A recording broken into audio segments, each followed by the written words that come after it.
ఈరోజు వెళ్ళదు. ఓం శం నో మిత్రః శం వరుణః శం నో భవత్పర్యమా షన్న ఇంద్రో బృహస్పతిః శం నో విష్ణురుక్రమః నమో బ్రహ్మణే నమస్తే వాయోః త్వమేవ ప్రత్యక్షం బ్రహ్మాసి త్వామేవ ప్రత్యక్షం బ్రహ్మ వదిష్యామి ఘృతం వదిష్యామి సత్యం వదిష్యామి తన్మామవతు తద్భక్తారమవతు అవతు మాం అవతు భక్తారం. ఓం శాంతి శాంతి శాంతి. ఈ యొక్క ఆధ్యాత్మిక ఉపనిషత్తుల సత్సంగానికి వచ్చినటువంటి వారందరికీ నా యొక్క హృదయపూర్వక నమస్తే. ఈరోజు మనము ప్రశ్నోపనిషత్తును ప్రారంభం చేసుకుందాం. మొట్టమొదటగా మనము కేనోపనిషత్తు ప్రారంభం చేశాము, అది సమాప్తమైంది. ఈ రోజు నుంచి ప్రశ్నోపనిషత్తు.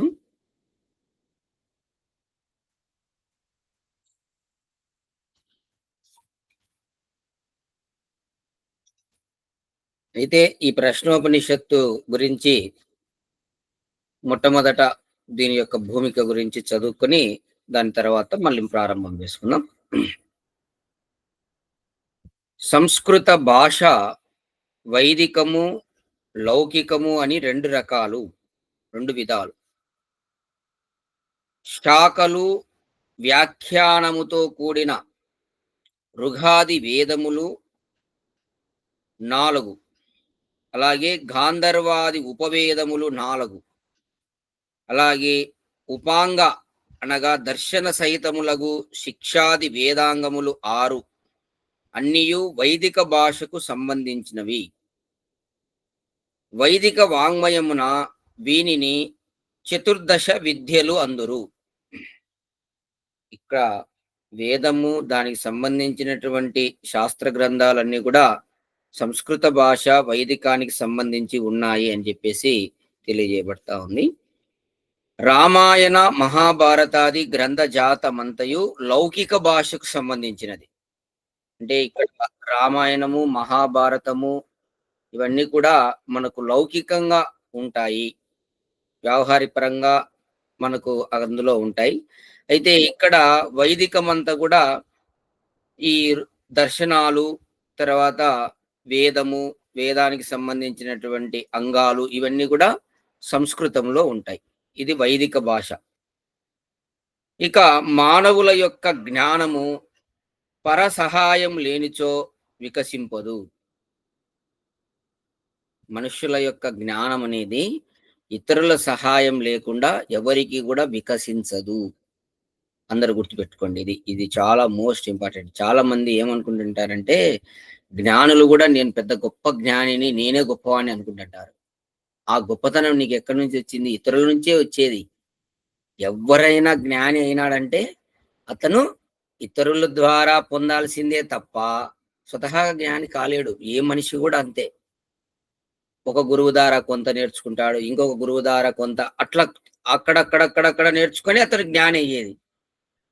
స్వతహాగా అతనేమి ఎవ్వరు కూడా సృష్టి ఆది నుండి కూడా ఎవ్వరు స్వతహాగా ఏ మనుష్యుడు జ్ఞాని కాదు. పరసహాయం లేకుండా జ్ఞానము కలగదు, వికసింపదు జ్ఞానం. మొదట తల్లిదండ్రులయు పిమ్మట గురువులయు తోడ్పాటుతో బిడ్డల జ్ఞానము అభివృద్ధి చెందును. అయితే మొట్టమొదటగా తల్లిదండ్రులు, తర్వాత గురువులు,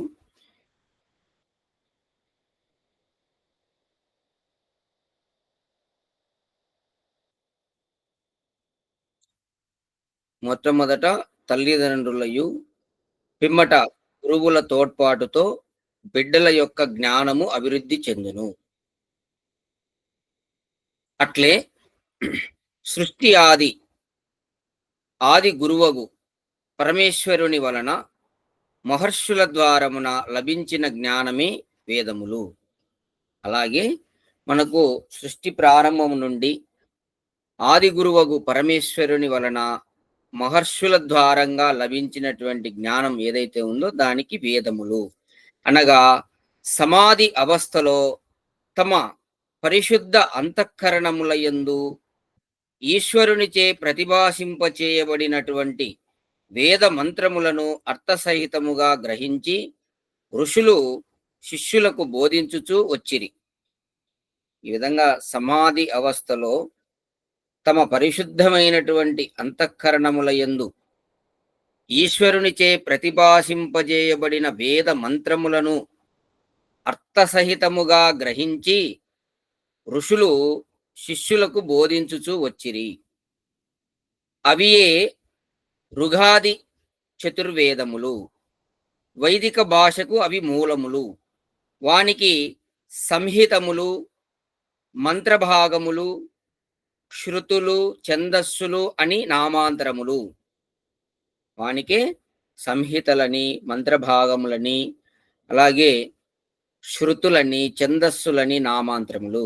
ఇట్లు ఈశ్వర ప్రోక్తములను అగుటం చేసి ఋగాదులు ఈశ్వరీయములు, అపౌరుషేయములు అనబడినవి. ఈ విధంగా ఈశ్వర ప్రోక్తం అంటే ఈశ్వరునిచే చెప్పబడినటువంటివి అని. ఈ యొక్క ఋగాదులు అంటే ఋగ్వేదము, యజుర్వేదము, సామవేదం, అథర్వవేదం ఇవన్నీ కూడా ఈశ్వరీయములు, ఈశ్వరునిచే చెప్పబడినటువంటివి. అలాగే అపౌరుషేయములు అంటే పురుషులచే అంటే మానవులచే రచింపబడినటివి కాదు. అపౌరుషేయములంటే మానవులచే రచింపబడినటివి కాదు.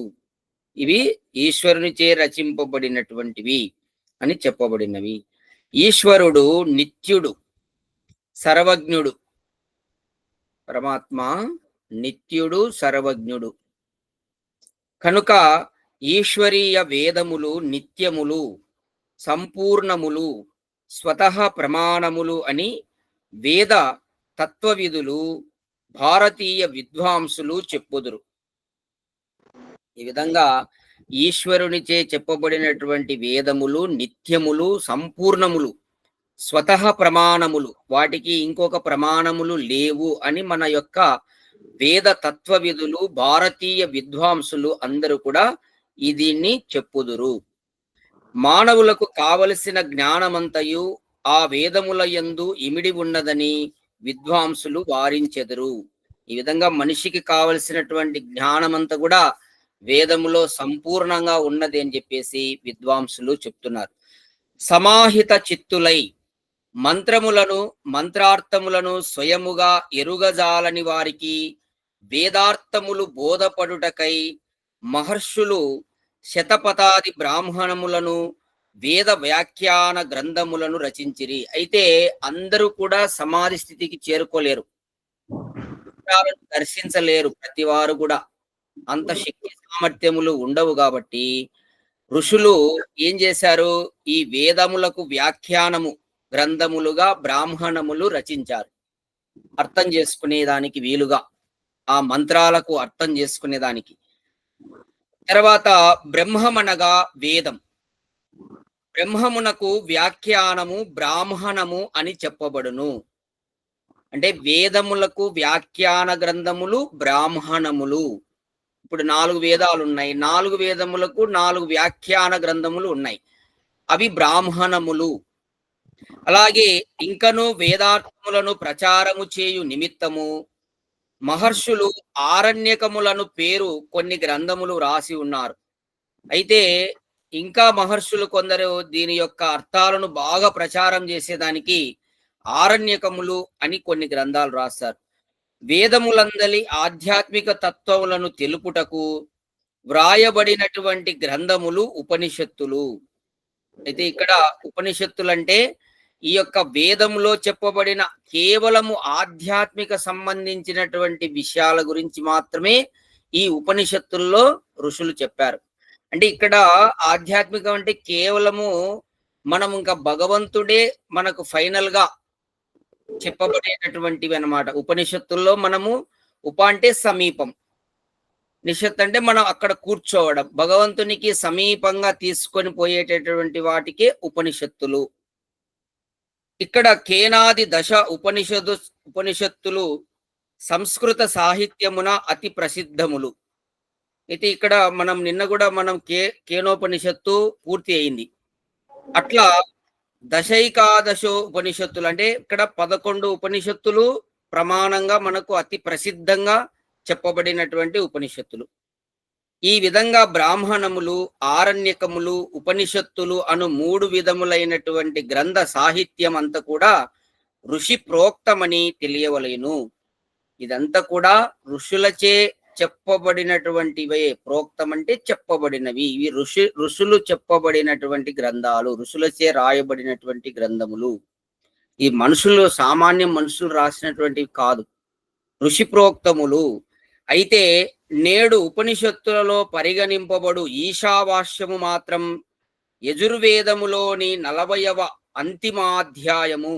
అయితే మనకు ఈ 11వ ఉపనిషత్తుల్లో కూడా ఈశావాస్య ఉపనిషత్తు ఒకటి ఉంది. అది యజుర్వేదానికి సంబంధించిన ఉపనిషత్తు. కనుక అది ఈశ్వరీయమగును. ఆ ఉపనిషత్తు ఋషులచే రాయబడింది కాదు, అది పరమేశ్వరుని చెప్పబడినటువంటిది. ఎందుకంటే అది వేదంలోది కాబట్టి. తక్కిన ఉపనిషత్తులన్నీయు మహర్షి ప్రోక్తములే. కాని వేదములపై ప్రజలకు విశ్వాసము కలదు. వేద మతమును వారు సులభముగా అంగీకరింతురు. కావున వేదముల పేరిట తమ మతములను, ఆచారములను చెల్లుబడి చేసుకొనుటకై విద్వాంసులు బ్రాహ్మణములను, ఆరణ్యకములను, ఉపనిషత్తులను కూడా వేద భాగములని మధ్యకాలములో చెప్పసాగిరి. అయితే కొంత మధ్యకాలంలో ఏం జరిగిందంటే, కొంతమంది బాగా చదువుకున్నటువంటి వాళ్ళు ఏం చేశారంటే, ఈ వేదములంటే అందరికీ కూడా విశ్వాసం కలదు కదా, ఇక ఈ గ్రంథాలన్నీ కూడా వేదంలో ఉన్నటువంటి భాగాలే అని చెప్తే దీళ్ళ మీద కూడా విశ్వాసం కలుగుతుంది కదా అనే ఉద్దేశంతో కొంతమంది ఈ మధ్యకాలంలో ఇవి కూడా వేద భాగములు, ఏమిటివి, ఉపనిషత్తులు గాని, బ్రాహ్మణాలు గాని, ఆరణ్యకములు, ఇవన్నీ కూడా వేద భాగములని చెప్పారు. కానీ వ్యాఖ్యాన గ్రంథములకు బ్రాహ్మణములు మూలములు కావని వేరుగా చెప్పనక్కర్లేదు. ఇక ఉపనిషత్తులు వేదముల అంతిమ భాగములు, వేద శిరస్సులు, వేదాంతములు అని చెప్పు విశ్వసించు విద్వాంసులు ఎందరో కలరు. నిజంగా ఇది నేను కూడా చాలా సార్లు చూశానండి. ఇక్కడ మా ఊరి దగ్గరే ఒక కృష్ణ మందిరం ఉంది. అక్కడికి పోతే అక్కడ ఒక పండితుడు ఉన్నాడు. అంటే వాళ్ళు ఊరికే పేరుకు. అతను కూడా సేమ్ ఇదే పాయింట్ చెప్పాడు. అసలు ఉపనిషత్తులు అంటే ఇవి కూడా వేదాలే అంటాడు అతను. వేదాలే చూడండి. ఇట్లాంటి చెప్పేవాళ్ళు కూడా చాలా మంది ఇప్పటికి కూడా అంటాడు అతను. అంటే వీళ్ళకు తెలియదన్నమాట అసలు వేదం అంటే ఏంటి, వేదానికి ఇవి ఋషులచే రాయబడిన గ్రంథాలకు కూడా డిఫరెన్స్ తెలియదన్నమాట. ఇప్పటికి కూడా తెలియదు. కేవలం ఒక ఆర్య సమాజికులకు మాత్రమే, ఈ యొక్క మహర్షి దయానంద అనుయాయులకు మాత్రమే తెలుసు ఇది. మిగతా వారికి ఎవ్వరికి తెలియదు. అందరూ అన్ని వేదాలే అనుకుంటుంటారు. కానీ 1180 వరకు ఉన్నట్లు పరిగణింపబడు ఉపనిషత్తులు, ఋగాది వేదములు 4ంటికి శిరస్సులు, అంతిమ భాగములు ఎట్లగునో వీరు ఆలోచించుటలేదు. అదియు కాక మహర్షి ప్రణీతములగు కేనాది ఉపనిషత్తులు ఈశ్వరీయములగు వేదములు గాని, వేదగ భాగములు గాని ఎట్లగును. ఈ ప్రశ్నోపనిషత్తునందే ప్రథమ అధ్యాయము ప్రథమ ఖండంలో స ఏష వైశ్వానరో విశ్వరూపః ప్రాణో అగ్ని హృదయతే తదేది రుచాపుక్తం అనుచు మహర్షి తాను చెప్పినటువంటి విషయమును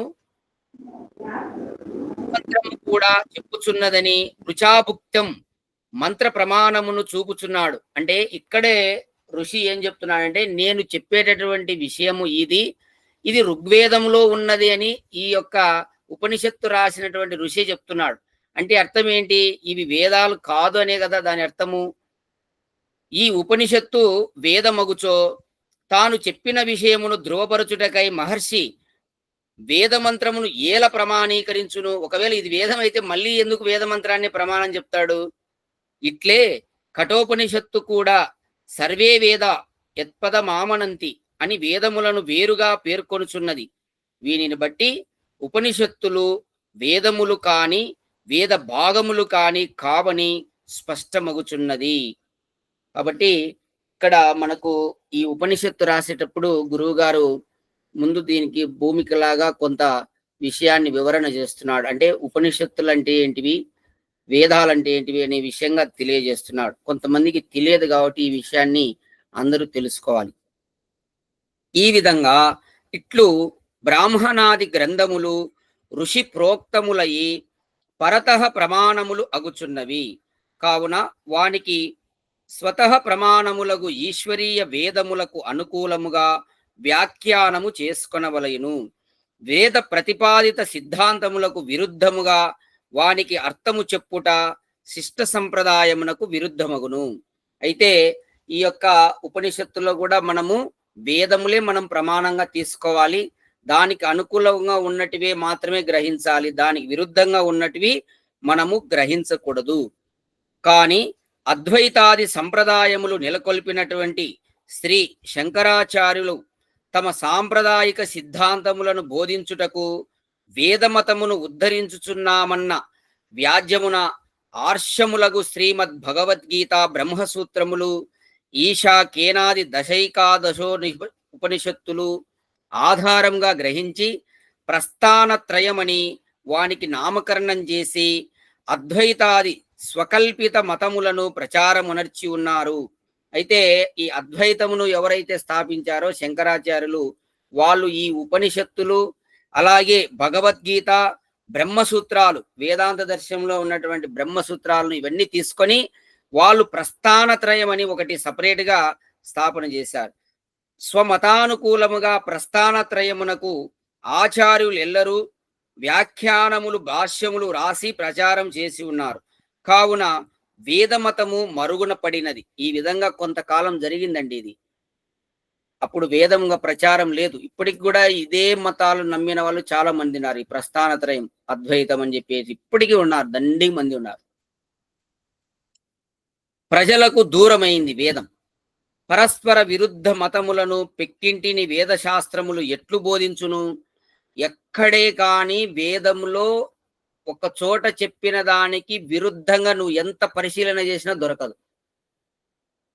విరుద్ధం అనేదే వేదంలో కనపడదు. గురువుగారు కూడా గోపదేవ శాస్త్రి ఒక్కటి దొరికితే ఎక్కడైనా విరుద్ధం దాన్ని వదిలేద్దాం అనుకున్నాడు. ఈ వేదాన్ని దొరకలే అతనికి. దొరక్కోంటే ఇదే కరెక్ట్ అని చెప్పి రుజువు చేసుకొని ఇంకా దీంట్లో గట్టిగా నిలబడ్డాడు.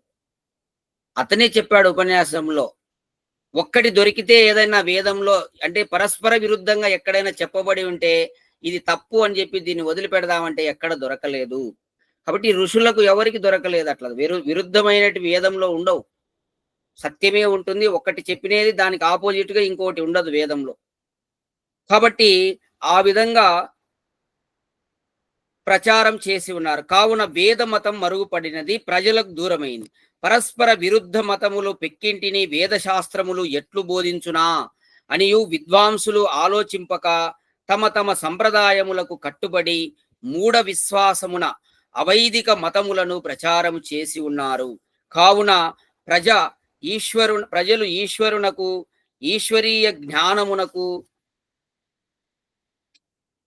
దూరులగుట సంభవించినది. ఈ విధంగా ఈ విరుద్ధమైనటువంటి ఈ ప్రస్థానత్రయములు వీళ్ళు ప్రచారం చేయడం వల్ల వేదము దూరమై వేదం ఎప్పుడు దూరమైతే అప్పుడు ఈశ్వరునికి దూరమే.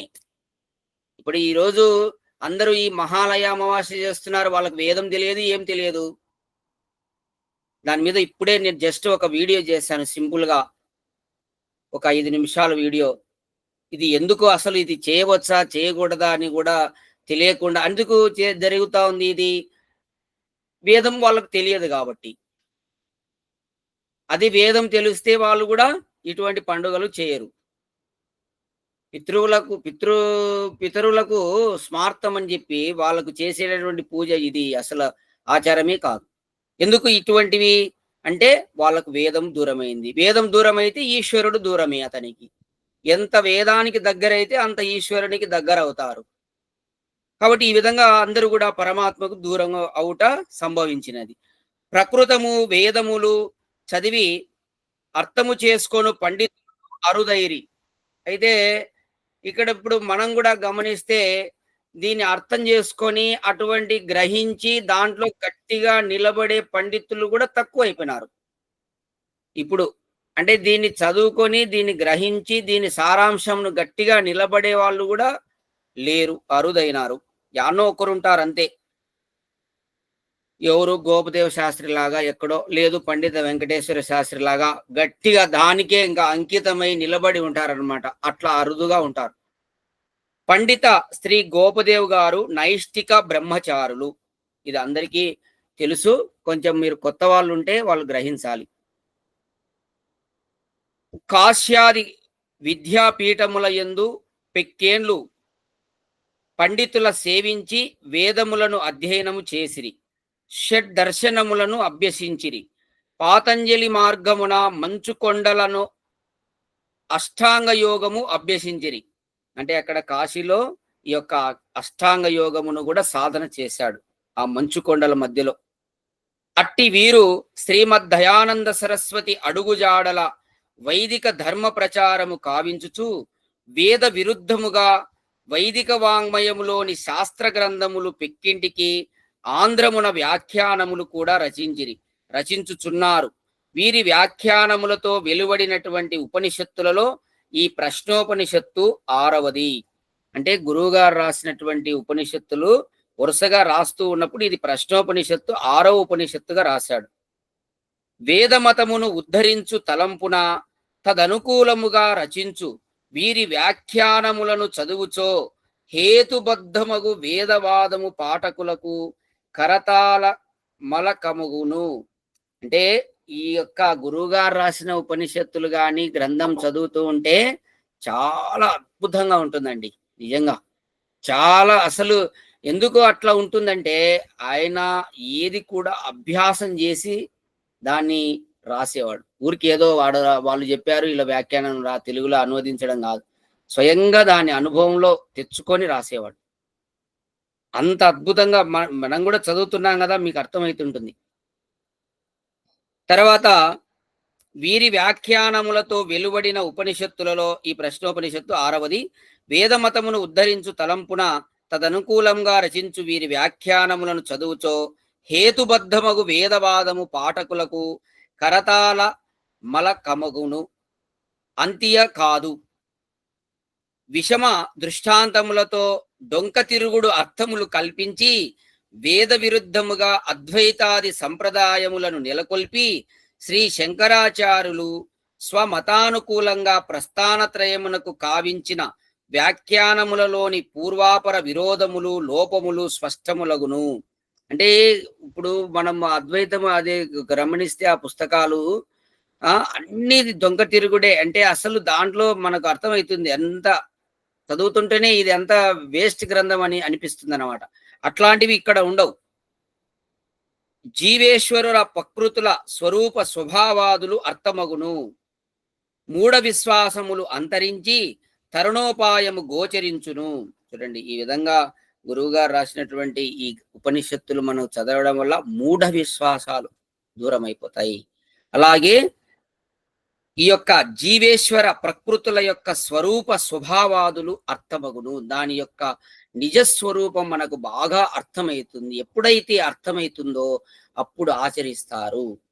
అర్థం కానప్పుడే ఆచరించలేరు ఎవ్వరైనా కానీ. ఇప్పటికీ కూడా చాలా మందికి అర్థమైందని అనుకుంటున్నారు కానీ అర్థమైతే అది నీ లోపల నుంచి వచ్చేస్తుంది స్వతహాగా. కాబట్టి అలా ఈ ఉపనిషత్తుల వల్ల మనకు జీవుని యొక్క ఈశ్వరుని యొక్క ప్రకృతుల యొక్క స్వరూప స్వభావాదులు అర్థమగును. కావున ఆంధ్రులు ఈ అవకాశం జారవిడక పండిత గోపదేవ్ గారి రచనలను పఠించి ప్రయోజనము పొందిదురుగాక. ప్రకాశకులు ఈ విధంగా తన యొక్క అభిప్రాయాన్ని వెలుబుచ్చాడు. తర్వాత ప్రశ్నోపనిషత్తులో ఈరోజు ఒక శ్లోకాన్ని తెలుసుకొని తర్వాత నెక్స్ట్ మళ్ళీ రేపు సత్సంగంలో పాల్గొందాం. ఫస్ట్ది ఈరోజు ప్రశ్నోపనిషత్తు. సుకేచాచ భారద్వాజ శైభ్యచ సత్యకామ శౌర్య యనీచ గార్గ్య కౌశల్య చాశ్వలాయనో భార్గవో వైదిర్భిః కబంది శాత్యాయనస్తే హైతే బ్రహ్మపరా బ్రహ్మనిష్ఠా పరం బ్రహ్మాన్వేషమాన ఏషః వై తత్ సర్వం వక్ష్యతీతి తే హ సమిత్పానయో భగవంతం పిప్పలాద ముససన్నాహ. ఇది ఈ యొక్క మొదటి శ్లోకము. దీనికి భావార్థము తెలుసుకుందాం. భరద్వాజుని కుమారుడు శుకేశుడు, శిబి కుమారుడు సత్యకాముడు. ఈ పేర్లన్నీ కూడా బాగా ఈ ఉపనిషత్తు అయిపోయేంత వరకు గుర్తుపెట్టుకోవాలమ్మా. శౌర్యాయని సంతానమగు గార్గ్యుడు, అశ్వలుని కుమారుడు కౌశల్యుడు, భృగుగోత్ర జనితుడగు వైదర్భి, కత్యుని సంతానమగు కబందియు అను 6 తపస్సులు. చూడండి, ఈ యొక్క ఉపనిషత్తు మీరు ఫస్ట్ నుంచి లాస్ట్ వరకు బాగా విని అర్థం చేసుకుంటే ఎంత మార్పు అంటే జీవితంలో అంత మార్పు వస్తుందండి. ఇది నేను ఇప్పటికి 4వ సారి నేను దీన్ని చదవడము, ఇప్పుడు అంటే చెప్పడము చదవడం 2. ఇంతకుముందు 3 సార్లు నేను దీన్ని చదివాను. చాలా బాగుంటుంది ఉపనిషత్తు. అంటే అన్ని ఉపనిషత్తులు బాగుంటాయి. ఇప్పుడు మొట్టమొదటగా కొద్దిగా ప్రారంభం స్టార్టింగ్ సాధన చేసేటటువంటి వాళ్ళకు చాలా చాలా చక్కగా ఉంటుంది. ఈ 6 తపస్సులు బ్రహ్మమును తెలుసుకొనగోరి చేతులలో సమిదలను పట్టుకొని బ్రహ్మజ్ఞుని వెదుకుచు పిప్పలాదుడు తమకు బ్రహ్మజ్ఞానము నొసంగగలడని ఎంచి అతని యొక్క ఆశ్రమమునకు ఏగిరి. 6 జిజ్ఞాసువులు, తపస్సులు. వీళ్ళు ఏం చేశారు? బ్రహ్మను తెలుసుకోవాలి అని ఎత్తుకలాడుకుంటూ పోయి పిప్పలాదుడు అని ఒక మహర్షి దగ్గరికి, అతని యొక్క ఆశ్రమానికి వీళ్ళు వచ్చారు. సుకేశాదులు 6 బ్రహ్మ జిజ్ఞాసువులు. చూడండి, ఇక్కడ కూడా ఈ ఉపనిషత్తు మీరు వినేటటువంటి వాళ్ళందరూ కూడా బ్రహ్మ జిజ్ఞాసులు అవుతారు. ఉపనిషత్తు అయిపోయేలోగా బ్రహ్మ జిజ్ఞాసులు అంటే బ్రహ్మ సృష్టికర్తను తెలుసుకోవాలనుకున్నటువంటి వాళ్ళు జిజ్ఞాసువు, ఆసక్తి ఉన్నవారు. లాస్ట్ ఉపనిషత్తు కేనోపనిషత్తులో కూడా మొత్తం ఋషి అంతా బ్రహ్మ బ్రహ్మ బ్రహ్మ ఆ పదమే ఉపయోగించాడు ఎక్కువ సార్లు. ఆ ఉపనిషత్తు అయిపోయేంత వరకు బ్రహ్మనే ఉంది. ఇక్కడ కూడా బ్రహ్మ జిజ్ఞాసువులు అని చెప్తున్నాడు ఋషి. ఈ 6 కూడా బ్రహ్మ జిజ్ఞాసువులు. తద్విజ్ఞానార్థం స గురుమేవాభిగచ్చత్ సమిత్పాని శ్రోత్రియం బ్రహ్మనిష్టం అని ఒక శ్లోకం ఉంది. అంటే ఇక్కడ బ్రహ్మజ్ఞానము కావలయును అనువాడు వేద విదుడు బ్రహ్మనిష్ఠుడు అయిన వానిని గురువుగా ఎంచి చేతియందు సమిదను పట్టుకొని వానిని సమీపించవలెను. ఇది మనకు శాస్త్రాలలో ఋషులు చెప్పినటువంటిది. ఏం చెప్తున్నారు? నీవు బ్రహ్మజ్ఞానం పొందాలనుకుంటే అవతల ఎవరు ఉండాలి? గురువు ఎట్లాంటోళ్ళు?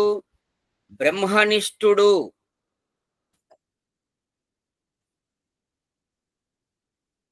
ఆ గురువు బ్రహ్మనిష్ఠుడు అంటే అతనికి బ్రహ్మ తప్ప ఇంకొకటి ఏది కూడా రుచించదు, ఏది గొప్ప కాదు. బ్రహ్మనిష్ఠ అంటే బ్రహ్మనే నిష్ఠగా కలవాడు, అంటే బ్రహ్మయందే ఎప్పుడూ ఉండువాడు, నిరంతరము బ్రహ్మయందే ఉండువాడు బ్రహ్మనిష్ఠుడు. ఎల్లప్పుడూ ఇది ఏ పనిలోనా ఉండు బ్రహ్మలోనే ఉంటాడు. అతను పని చేస్తున్నప్పటికీ కూడా అతని ధ్యాస అంతా బ్రహ్మయందే ఉంటుంది. అటువంటి బ్రహ్మనిష్ఠుడు. అలాగే వేద విదుడు, వేదములను బాగా తెలుసుకున్నవాడు క్షుణ్ణంగా. అటువంటి వేద విదుడు బ్రహ్మనిష్ఠుడైనటువంటి వానిని గురువుగా ఎంచి, అటువంటి వాళ్ళను గురువుగా ఎంచి చేతి యందు సమిదను పట్టుకొని వానిని సమీపించవలెను. అంటే ఒక గురువు దగ్గరికి పోయేటప్పుడు ఉత్త చేతులు పోకూడదు. ఆ గురువు రోజు యజ్ఞం చేస్తుంటాడు కాబట్టి కొన్నెన్నా ఏదో మన చేతనైనంత సమిదలన్నా మనం అక్కడికి చేస్తే అది ఉపయోగపడుతుంది గురువు గారికి అనే భావనతో ఋషులు ఆ విధంగా చెప్పారు. అంటే ఉత్త చేతుల రావద్దు. ఇప్పుడు మేము కూడా మీకు రోజు ఆర్య సమాజానికి వచ్చేటప్పుడు అదే కదా చెప్పేది. మీరు ఒట్టి చేతులతో రావద్దు సమాజానికి. ఏదో ఒక కొబ్బరి గిన్నెనో, లేదు ఏదో కర్పూరం మీకు తెలిసి చేతనైనది తీసుకొని రండి అని రోజు చెప్తున్నాం. ఎందుకు? అక్కడ మీరు ఉత్తి చేతులతో వస్తే మీరు ఏం తీసుకెళ్తారు చెప్పండి? అది జిజ్ఞాసు యొక్క లక్షణం కాదనమాట. కాబట్టి ఆ విధంగా సమిధను పట్టుకొని వానిని సమీపించవలెను. వానినంటే గురువుగారిని సమీపించవలెను అని మనకు ఋషులు చెప్పారు. ఆర్యోక్తి చూడండి, ఇది ఒక ఆర్యోక్తి అంటే ఆర్యులు ఈ విధంగా పాటిస్తూ వచ్చారనమాట పరంపరాగత నుండి. అనుసరించి గురువుల కడకు వెళ్ళునప్పుడు రిక్త హస్తములతో వెళ్ళుట ఉచితం కాదు. మీరు ఈ విధంగా గురువుల దగ్గర పోయేటప్పుడు ఊరికనే ఊపుకుంటూ పోవద్దు చేతులు. ఏదో ఆ గురువు గారికి ఏది అవసరమైతుందో మీరు గ్రహించాలి. గ్రహించి ఆ గురువుకి అది అవసరమైనది అక్కడికి తీసుకెళ్ళాలి. కావున పిప్పలాదుని సమీపించుచు సుకేషాదులు సమిధలను తీసుకొని వెళ్ళిరి.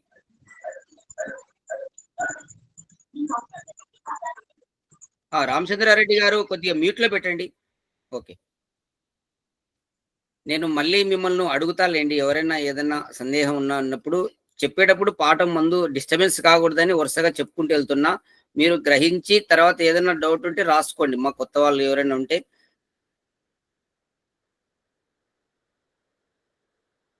ఈ విధంగా పిప్పలాదుని సమీపించుచు సుకేషాదులు సమిధలను తీసుకొని వెళ్ళిరి. పూర్వము బ్రహ్మజ్ఞులు కూడా నిత్య అగ్నిహోత్రము చేయుచుండెడి వారు. చూడండి, బ్రహ్మజ్ఞులు అంటే బ్రహ్మను తెలుసుకున్నటువంటి వాళ్ళు కూడా నిత్యం అగ్నిహోత్రం చేస్తూ ఉన్నారు. అంటే వాళ్ళు బ్రహ్మను బాగా తెలుసుకొని ఉంటారు. సమాధి అవస్థలు అయినప్పటికీ అగ్నిహోత్రం అనేది విడవరు. అగ్నిహోత్రం చేస్తూనే ఉంటారు. కొంతమంది ఏమంటారంటే ఈ అగ్నిహోత్రం కూడా మీరు ఒక స్టేజ్ వరకే చేసేది, తర్వాత ఆ పైన వెళ్తే అగ్నిహోత్రాన్ని కూడా విడిచిపెడతారు. ఆ ఆ పైన వేరే అది స్టేజ్ వేరని చెప్తుంటారు. తప్పు అది. ఈడ మనకు ఉపనిషత్తులో ఋషి స్పష్టంగా చెప్తారు, బ్రహ్మజ్ఞులు కూడా నిత్యం అగ్నిహోత్రము చేయుచుండెడి వారు. అగ్నిహోత్రాన్ని ఎప్పుడు విడిచిపెట్టిన వాళ్ళు కాదు. కావున అట్టి గురువులకు సమిధలు అగ్నిహోత్రమునకు ఉపయుక్తములకు కట్టెలు అభీష్టములు కాకపోవు. వాళ్ళకు ఇవేమి నష్టమేం కాదు, వాళ్ళ కోరికవి. వాళ్ళకు కావలసినటివే ఇవన్నీ కూడా. గురువులకు అభీష్టమగు వస్తువును సమర్పించి శిష్యులు తమ యందు గల సేవాభావమును వెల్లడించుట శిష్ట సంప్రదాయము. అంటే ఒక శిష్యునిగా అది ఒక సంప్రదాయం అన్నమాట. గురువుకి ఏదో మనం చేతనైనది ఇచ్చి ఆ విధంగా. కావుననే సుకేషాదులు సమిధలు చేత నీడుకొని గురువైన పిప్పలాదుని సమీపించిరని గుర్తింపవలయను. జ్ఞానము అభిలషించువారు గురువుల ఎడ వినయ విధేయతలు కలవారై ఉండవలయను. ఇది మోస్ట్ ఇంపార్టెంట్ పాయింట్. అండర్లైన్ చేసుకోవాలి, ప్రతి ఒక్కరు కూడా రాసుకోవాలి.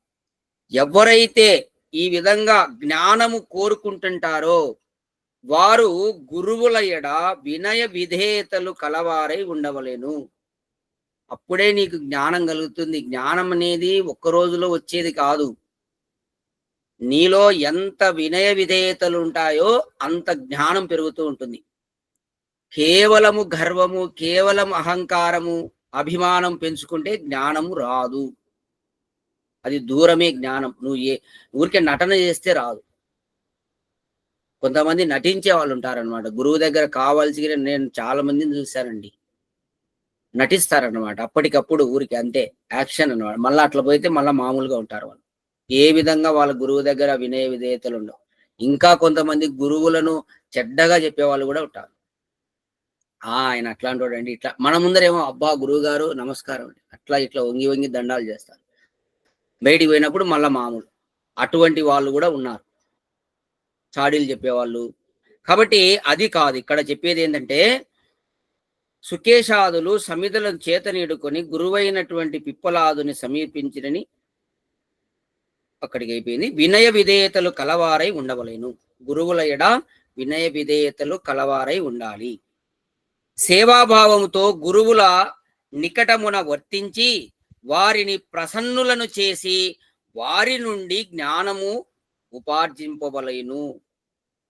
చూడండి, గురువు ప్రసన్నుడు కాకుండా శిష్యునికి జ్ఞానం కలగదు. విరజానంద సరస్వతి దయానంద మహర్షి యందు ప్రసన్నుడైనప్పుడే అతని జ్ఞానం కలిగింది. లేకపోతే ప్రసన్నుడు కాకుంటే జ్ఞానం వాళ్ళు బోధించరు అసలు. అందుకే మనం గురువుని ప్రసన్నుని చేసుకోవాలి నీ జ్ఞానం కలగాలంటే. కాబట్టి అవిధేయులై తర్వాత దార్ఘణముతో వర్తించి బలమున ఇతరుల నుండి హరింపనగు వస్తువు కాదు జ్ఞానం అంటే. చూడు, బలత్కారంగా గురువు నుంచి పిక్కునేది కాదది. నువ్వు అవిధేయులై అంటే నువ్వు నీ ఇష్టం వచ్చినట్టు నేను ఎప్పుడైనా నేను ఇట్లే ఉంటా అట్లే ఉంటా అంటే నీ జ్ఞానం రాదు.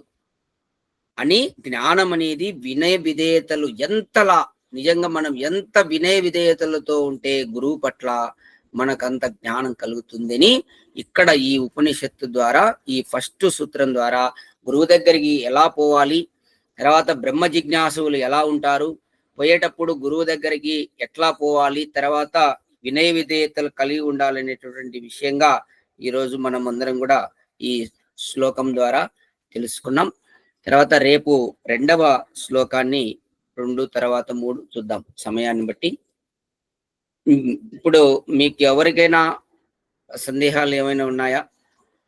ముందుగా మనము నమస్కారం శంకర్ సార్.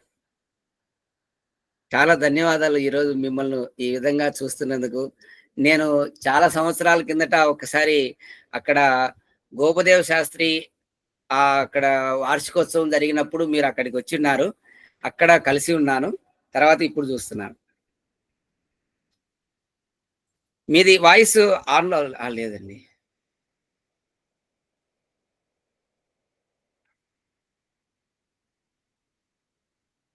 వాయిస్ వినపడుతుందా? ఇప్పుడు ఓకే. ఓకే గురు, అది మ్యూట్ లో పడింది. ఓకే గురు.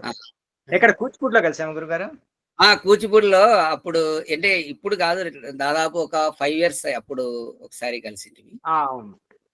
అప్పుడు మీరు అందరూ వచ్చిన్నారు అక్కడ నుంచి, హిందూపురం నుంచి. అప్పుడు మీతో మాట్లాడినా, మీరు అక్కడ సాంగ్స్ అందుకు పాడారు. గుర్తుంది, నాకైతే గుర్తులేదు. కలిసిన్నాను.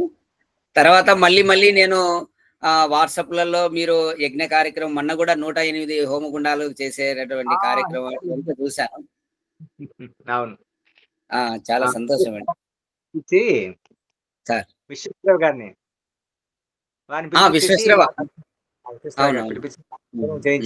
తర్వాత మీ క్లాసులు కూడా చూస్తుంటానండి. మీరు యోగా క్లాసులు, ఆసనాలు అన్ని వేస్తుంటారు. ఈ రోజు కూడా ఒక ఇంట్లో అమావాస్య యజ్ఞం జరిగింది. అమావాస్య మీరు యజ్ఞం చేస్తారులేండి, చూశాను. అది గ్రూప్ లో పెడుతుంటారు, నేను చూశాను.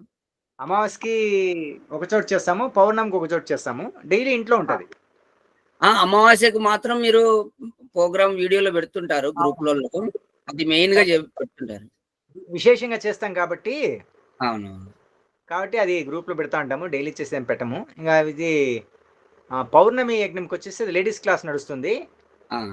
ఒక చోట లేడీస్ క్లాస్ మా శిష్యురాలు నడుపుతుంది అనమాట. ఇంతకుముందు నేనే తీసుకుని, నాకు సమయం ఉండదు కాబట్టి లేడీస్ క్లాస్ వచ్చేసి శిష్యురాలు జరుపుతుంది.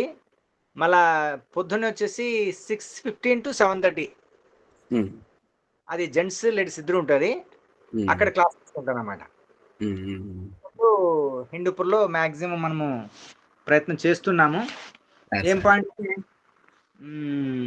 మీలాంటి వాళ్ళందరూ కూడా ఇలా ముందుకు వచ్చేసి కాస్త వేద జ్ఞానాన్ని చేతనైన ప్రయత్నం సార్, అంతే. చాలా ధన్యవాదాలు గురుగారు. ఏదో ఏంటంటే భగవంతుడు ఇచ్చిన అవకాశాన్ని ఉపయోగించుకోవాలి, పరమాత్మది. ఎందుకంటే నేడున్నటువంటి పరిస్థితుల్లో అందరూ బిజీనే, ఎవరు కూడా ఉన్నటువంటి పోటీ ప్రపంచం కదా. అవునవును, పోటీ ప్రపంచం కాబట్టి ఈ విధి విధానాలు అలవర్చుకోవాలంటే కష్టమే. మరి ఆర్యుడు అంటేనే కష్టం. కష్టపడితేనే ఆర్యుడు అవుతాడు, లేకపోతే ఆర్యుడు కాలేడు. Definite sir. గుర్తు పెట్టుకుని పేరుతో సహా చెప్పిన ధన్యవాదాలు. లేదు సార్, నాకు చాలా సంవత్సరాల నుంచి ఎందుకంటే నేను ఒకసారి చూస్తే మర్చిపోను సార్ ఎవరిని కూడా. ఈరోజు యాక్చువల్ గా ఆనంద్ కుమార్ గారి ఇది ఉండింది. నాకు 7 to 8 కాలిఫోర్నియా ఒకటి ఆన్లైన్ క్లాస్ చెప్తాను యోగా. ఓకే. అట్లా 7-8 నాకు 6-7, 7-8 ఒకటి బెంగుళూరు క్లాస్ ఒకటి 7-8 క్లాస్ ఉంటుంది కాబట్టి ఈ దీనిలో పాల్గొనలేకపోతున్నాను అనమాట ఇప్పుడు. మా ఆనంద్ కుమార్ గారు చెప్తున్నారు, గురుగారు కరీంనగర్ ఆనంద్ కుమార్, ఆయన కూడా ఇదే వస్తుందన్నమాట జూమ్ మీటింగు పాల్గొంటుండే. ఈరోజు ఆయన ఏం చెప్పనట్లేదు, మామూలుగా ఈ ఆత్మవాణిలో ఆయన వస్తుంది. మన హిందూపురం ఆర్య సమాజ్ మధ్య దాంట్లో చూస్తే మీద వస్తాను అనమాట. జాయిన్ అయిపోయినా. సభ్యులకు వైదిక సభ్యులందరూ కూడా ఏం లేదు సార్. ఇప్పుడు దీన్ని ఏంటంటే ఆల్రెడీ మనం తెలుసుకున్నప్పటికి కూడా మళ్ళీ నెమరు వేసుకుంటే రెండోసారి చదివినప్పుడు కలిగే అనుభవం వేరు, మొదటిసారి చదివినప్పుడు కలిగే అనుభవం వేరు. అంటే ఇప్పుడు ప్రతిసారి అనుభవం అనేది వేరుగా ఉంటుంది. అవునవును, పెరుగుతా ఉంటుంది. ఆ రోజు కలిగినటువంటి ఫీలింగ్ కంటే ఇంకా రెట్టింపు ఉంటుంది. అది విషయాన్ని మనకు గురుదత్త గారు కూడా, పండిత గురుదత్త విద్యార్థిగా అదే చెప్పాడు. నేను సత్యార్థ ప్రకాశము 16 సార్లు చదివాను, ప్రతిసారి ఒక్కొక్క అనుభవం వేరుంది అని చెప్పాడు. అట్లా మీరు ఒకవేళ దీన్ని తెలుసుకున్న వాళ్ళు కూడా వినొచ్చు, తప్పేం కాదు. దీంతో మన చర్చ అంతా ఇదే ఉంటుంది కాబట్టి మన మనసు ఇక్కడే లగ్నమై ఉంటుంది. అది చాలా సంతోషం గురుగారు. సత్య గారు, కొమరావతి గారు, నాగ గారు, భారతి గారు, అంతేనండి. నాకు కనపడతాను, వీళ్ళకి కనపడతాను. అందరికీ నమస్కారాలండి, వందనాలు. చాలా సంతోషం, మిమ్మల్ని అందరినీ చూస్తున్నాను, చాలా సంతోషం. మునిశేఖర్ గారి ఈరోజు ఈ పండుగలు అవి ఉంటాయి కదా, లేకపోతే ఒక 10 మంది దాకా వస్తున్నారు సార్. అది కాని ఆదివారం అంటేనే ప్రోగ్రామ్స్ ఫిక్స్ చేసుకునేసి ఉంటారు. వీక్ డేస్ లో అదే కదా. కానీ మంచిదండి, ప్రయత్నం చేయాలి. మనవంతుగా మనము ఋషిరం తీర్చుకోవాలి కదా. ఋషిరంలో భాగమే కదా ఇవన్నీ కూడా. అవునవును. మాత్రము కొంచెం మనకు ఇది అవకాశం ఉన్నా కూడా ప్రచారం చేస్తుంటాం అనమాట. ఉద్దేశం ప్రచారం చేస్తుంటాం. లాస్ట్ టైము ట్రాక్టర్ లో యజ్ఞం పెట్టుకునేసి మొత్తం చూశాను ఆ రోజు. ట్రాక్టర్ లో యజ్ఞం పెట్టేసి మొత్తం అంతా చూశాను. అది అంతా ఇచ్చేసామన్నమాట. హిందూపూర్లో మనతోనే స్టార్ట్. 1999లో నేను జాయిన్ అయినాను. అదే వెంకటరెడ్డి గారి ఇదనమాట. ఆశ్రమానికి వెళ్ళి ఎవరితో మూలను పడేసింది సత్యార్థ ప్రకాశం. ప్రొద్దుటూరు రాసింది, పోస్టల్ డిపార్ట్మెంట్ పేరు మర్చిపోయినాను. ఎప్పుడో ఒకప్పుడు వాళ్ళ నాన్నగారు ఏమో ఆర్య సమాజికులు అంట, వాళ్ళ ఇంట్లో షోకేస్ లో ఉండేదాన్ని సత్యార్థ ప్రకాశం చాలా మూలం పడినది. సార్ పుస్తకం చదువుతానంటే ధారణ తీసుకొని శంకర్ గారు అట్లా ఇట్లా అన్నారు. సరే అని చెప్పి ఆ పుస్తకం తీసుకొని చదివిన. ఫస్ట్ చదివితే అర్థం కాలే, తర్వాత రెండోసారి చదువుబట్టినా అనమాట. అప్పుడు ఛార్జ్ అయింది, ఆ పుస్తకం చాలా చినిగిపోయింది. తర్వాత విచారం చేస్తే ఇట్లా అనంతపురం చెప్పారు. అక్కడ ఇంకా పుస్తకం తెచ్చుకున్నాను, అక్కడ చదివిన తర్వాత ఇంక ఛార్జ్ అయిపోయింది. మొత్తము రాకెట్ కి కవచం ఊడిపోయిన అనమాట. ఈరోజు ఇంత ముందుకు వస్తున్నాం మీలాంటి వాళ్ళ యొక్క ఆధ్వర్యంలో, జ్ఞానుల సాంగత్యంతో, మన వైదికులకి దీంతో ఈ విధంగా ముందుకు వెళ్తున్నాం. చాలా ధన్యవాదాలు మీరు చేస్తున్నటువంటి యొక్క కృషికి. ఆయన శంకరాభరణం చెప్తారు చూడండి, పాశ్చాత్య సంగీతానికి పెనుతుపాను వెళ్ళి రెప్పరెప్పలాడుతూ సంగీత సాంప్రదాయ జ్యోతిని కాపు కాయడానికి నడుం బిగించిన మహామనిషికి శిరస్సు వంటి పాదాలను చేస్తున్నట్టు శంకర్ గారు. అట్లాగా మీరు కూడా చేస్తున్నారు, చాలా ధన్యవాదాలు. శుష్కించిపోతున్నటువంటి మన యొక్క లుప్తమైపోతున్నటువంటి వేద సాహిత్యాన్ని, వేదాన్ని పునరుద్ధరణ చేసేదానికి ఎందరో మహానుభావులు, అందులో మీరు కూడా ఒకరు. చాలా ధన్యవాదాలు, ప్రయత్నం చేయండి. మొన్న ఒక వీడియో చూశాను, ఎవరో ఒక ఇతను జీరో నాలెడ్జ్ మీతో ప్రశ్నోత్తరాలు ఆయన అడగడం అన్నమాట. అవును సార్, అదే మనోహర్ గారా? మనోహర్ అతను సత్యార్థ ప్రకాశంలో ఈ యొక్క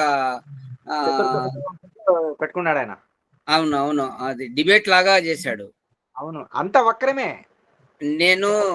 నేను మన వాళ్ళకి అందరికి పంపించానండి. మన దాంట్లో పెద్ద పెద్ద వాళ్ళు ఉంటారు కదా, అందరికి పెట్టాను. ఎవ్వరూ సాహసించలే. అతను ఛాలెంజ్ విసురుతున్నాడు, మీరు ఎవరైనా రండి డిబేట్ కి రండి అని అంటుంటే, సరే ఏమైతుంది, ఇతను ఏం చేస్తాడో చూద్దామని చెప్పేసి నేను ఆయన ప్రతి అక్షరాన్ని వక్ర దృష్టిలో చూస్తున్నాడు, వక్రం కనబడుతుంది. అది నేను అట్లే చెప్పాను కదా, దాంట్లో కూడా అదే చెప్పాను. మీరు చూసే దృష్టి అట్లే ఉంది, మీకు అన్ని బూత్ ఎందుకు కనపడుతుందండి అని నేను చెప్పినాను నేను. ఆయన అలానే మాట్లాడుతున్నాడు. ఇంకా మళ్ళీ మళ్ళీ అతను ఇంకా స్పందించలే. అవును. స్పందించకుంటే కదా వాళ్ళ దగ్గర ఇంకో భారీ ఇంకా మాట ఏం నేను కూడా ఏమనుకున్నా అంటే, ఇతను ఎంత మాట్లాడినా ఇంకా ఎంత చెప్పినా అంతే కదా, ఇతనితో వేస్ట్ వాదం అని చెప్పి నేను కూడా దాంతో డ్రాప్ అయినా. ఎందుకంటే ఉమ్, మనసులో ఉండే తోసేయచ్చు, తీసేయచ్చు. ఉమ్, ఆయనకి వక్రం అనేది, వికృతం అనేది ఆత్మలో ప్రవేశితం అయిపోయింది. దాన్ని చూసేసి ఎన్ని జన్మలు పడుతుందో. ఉమ్, ఒక ఉమ్, జన్మ ఉమ్. కాదు. ఒక జన్మ కాదనమాట. అతనికి కూడా తెలుస్తుంది అతను మాట్లాడేది తప్పని, అతనికి కూడా తెలిసి కావాలని మాట్లాడుతున్నాడు అతను. అవును. అతనికి తెలుసు ఇది సత్యం అని. కాకపోతే అతను కేవలము తన యొక్క ఉనికి. ఇమేజ్ ను పెంచుకోవాలి. ఇంకా అవునవును. అందరిని తప్పుపడితేనే కదా మనోహర్ అనేవాడు గొప్పవాడు ఆ! అనిపించుకునేది. అతను ఇంకో మాట అన్నాడు. ఇంక చాగంటి గారు, ఆయన వెంకట చాగంటి ఏంటి, ఆయన అసలు మాట్లాడండి, నన్ను అసలు మాట్లాడు, ఆయనకి అసలు మాట్లాడండి.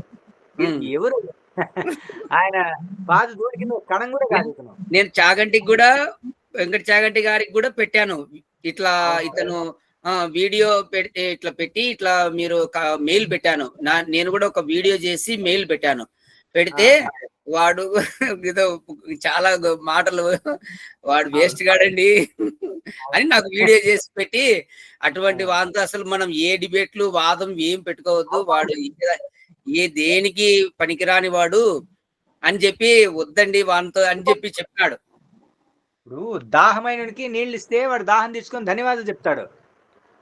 దాహం అని నటించేవంతో మనం దాహం తీర్చలేము గదా! తీర్చలేము. అదే అదే. ఆ! అటువంటోళ్ళు సమాజంలో చాలా మందున్నారు.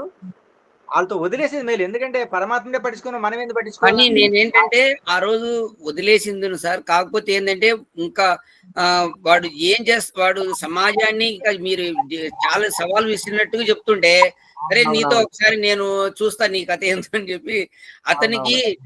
అతను కావాలనే చూసారా లాస్ట్‌లో ఏమంటుంటాడంటే, సత్యార్థ ప్రకాశం అనే గ్రంథం అది ఎన్ని సార్లు చదివినా కొత్తగానే ఉంటుంది సార్ అది. అవును. అవును కదా! దాంట్లో హ్మ్. మనం చూడకుండా చెప్పాలంటాడు.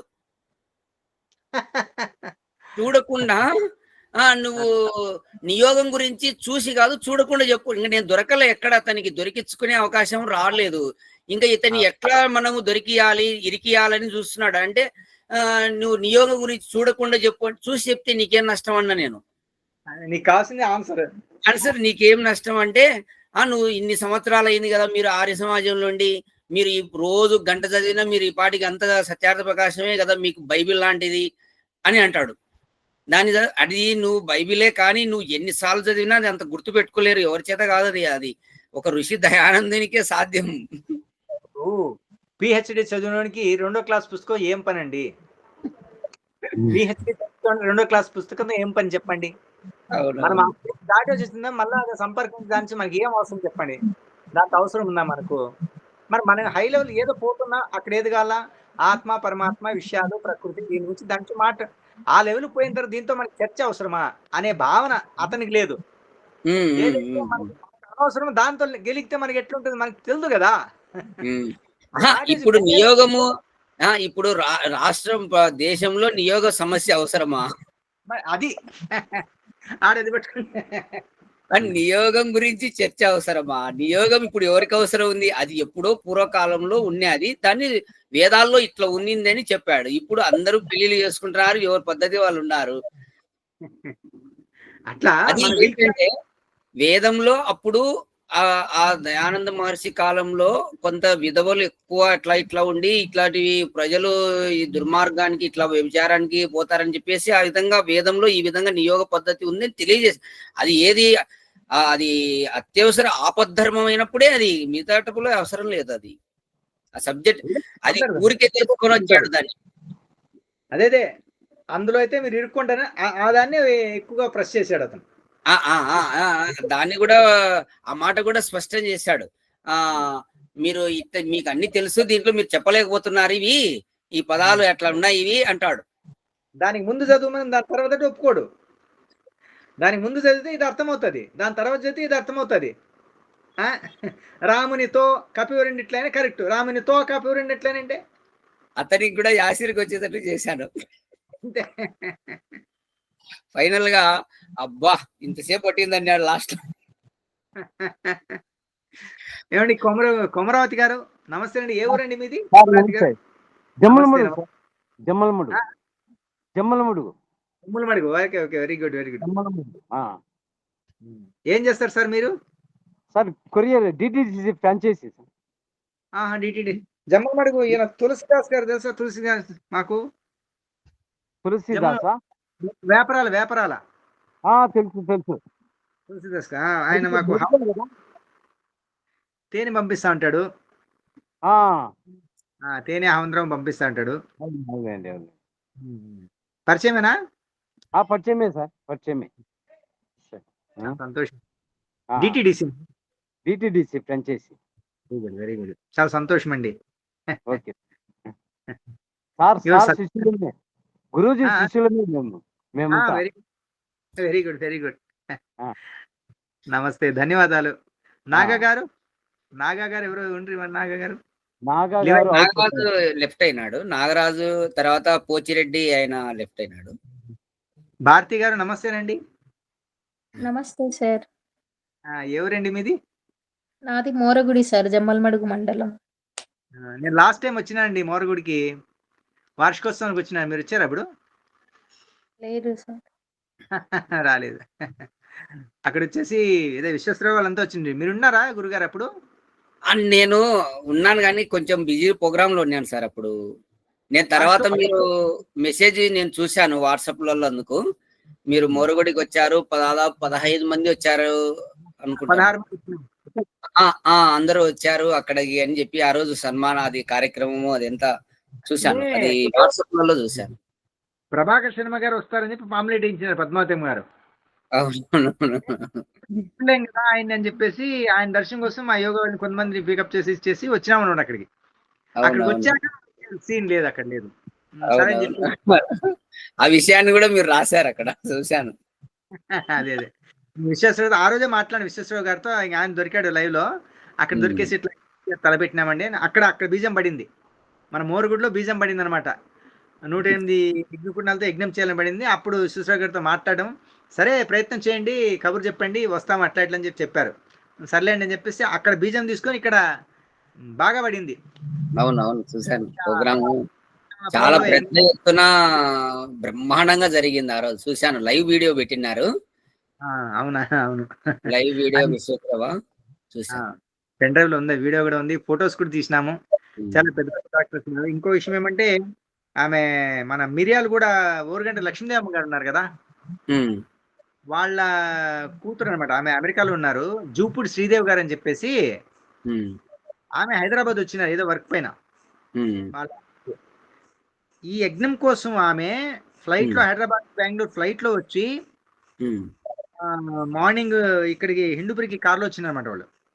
మాకు బెంగళూరు నుంచి హిందూపురు 100 కిలోమీటర్స్ అవుతుంది.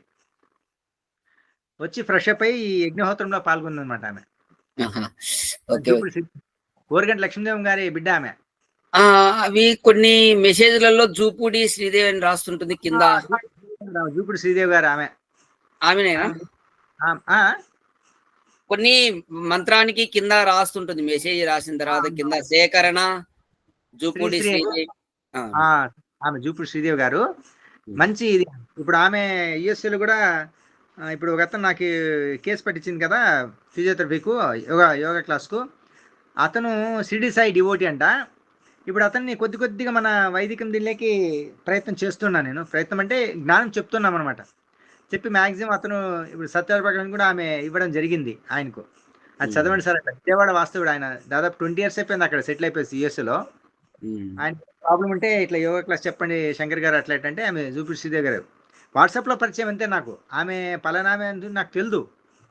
నేను ఓరుగంట లక్ష్మీదేవం గారి దగ్గరికి 2 మ్యారేజ్లో అసిస్టెంట్గా ఉన్నాను నేను. అనంతపూర్లో 2 మ్యారేజ్, మన హిందూపూర్లో ఒక మ్యారేజ్ అంటే ఆమె పిలిపించిందన్నమాట.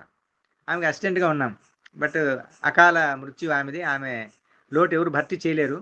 దాదాపు గోశాల, వృద్ధాశ్రమము, అనాథ బాలికల ఆశ్రమము, 2 ఎకరాలు ఆమె ఇక్కడ మిరియాలు కూడా హైదరాబాద్ ఆ వేలో తీసిపెట్టింది. మేము వెళ్ళినాం, చాలా బాగా డెవలప్ చేసింది ఆమె. మిరియాలగూడలో ఆర్య సమాజ్ భవనం కూడా చాలా బాగుంది. అవును. బాగుందన్న. చాలా బాగుంది. చాలా సంతోషము గురుగారు. ఆ, అందరికీ సార్ నమస్తే. నమస్కారం. నమస్తే. పేరు శంకర్ ఓం. యోగా శంకర్ రాస్తుంటాను. అవునవును. మొన్ననే మాకు హైదరాబాద్ వాసులు మనం ఫౌండేషన్ వాళ్ళు డాక్టరేట్ ఇచ్చినారు. దాదాపు ఓకే, 20 చాలా సంతోషం. ధన్యవాదాలు సార్. యోగా క్లాసులు చేస్తూ ఫిజియోథెరపీ చేస్తూ మా జీవితం అంతా యోగానే. ధన్యవాదాలు సార్. జీవితం అంతా యోగా. చాలా సంతోషం. ధన్యవాదాలు. సంతోషం. ఇది నమస్తే. మనము ఈ వీడియోను కూడా మనము ఏంటంటే యూట్యూబ్ లో, దీని తర్వాత యూట్యూబ్ లో కూడా పెడుతున్నాం సార్ దీన్ని.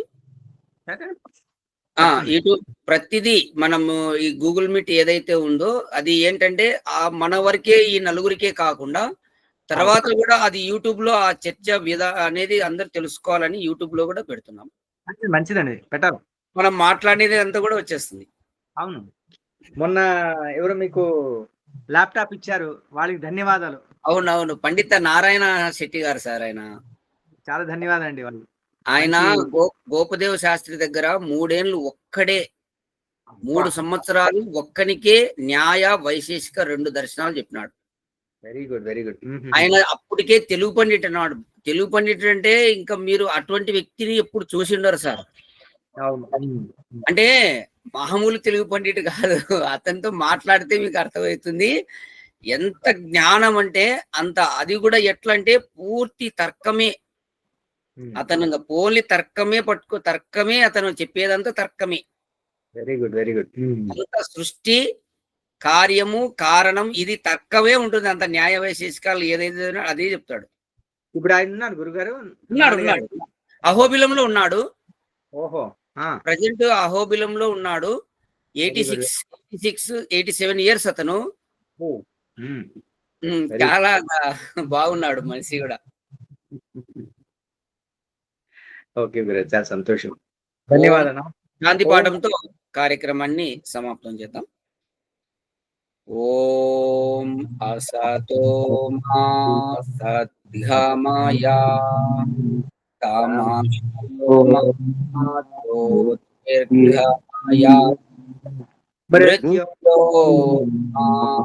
మృతంగమయా.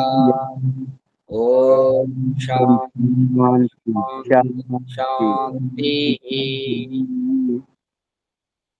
అందరికీ నమస్తే.